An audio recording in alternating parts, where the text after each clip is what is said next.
Never. അതിന് പേയ്മെൻറ്റോ ഒന്നുമില്ല. എൻ്റെ കൂടെ ആ പാവം മുസാഫിർ എന്ന് പറഞ്ഞ driver, Kashmiri driver and another driver mister Sameer, അവർ രണ്ടുപേരും എൻ്റെ അനിയനും ചേട്ടനും കൊണ്ട് നടക്കണ പോലെ എന്നെ മോർച്ചറി കൊണ്ടുപോകാനും ഐഡൻറ്റിഫിക്കേഷനും രാത്രി 3 മണി വരെ ഞാൻ മോർച്ചറിയുടെ മുമ്പിലായിരുന്നു. ഇപ്പം ആവില്ല എന്ന് പറഞ്ഞ് പിന്നെ പോയി ഹോട്ടലിൽ പോയി രാവിലെ 6 മണിക്ക് തിരിച്ചു വന്നു.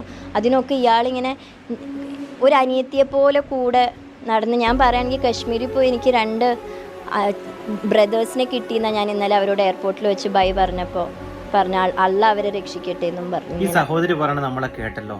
സത്യത്തിൽ എവരാണ് യഥാർത്ഥ കശ്മീരികൾ?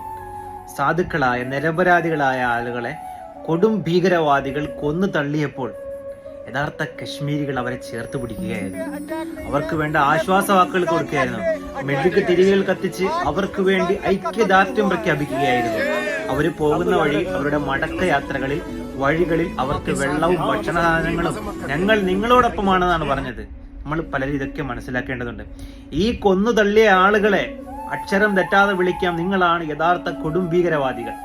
സ്നേഹത്തോടെയും സമാധാനത്തോടെയും ജീവിക്കുന്ന ഈ രാജ്യത്തുള്ള മുസ്ലിമീങ്ങളെയും ക്രൈസ്തവരെയും ഹിന്ദുക്കളെയും ഭിന്നിപ്പിക്കാൻ വേണ്ടി ഇറങ്ങിത്തിരിച്ച കൊടും ഭീകരവാദികൾ, നിങ്ങളുടെ മുന്നിൽ ഇന്ത്യ എന്ന ഈ ഒരു രാഷ്ട്രം, ഈ രാഷ്ട്രത്തിലെ 140 കോടി ജനങ്ങൾ മുട്ടുമടക്കില്ല എന്നാണ് ഞങ്ങൾക്ക് പറയാനുള്ളത്.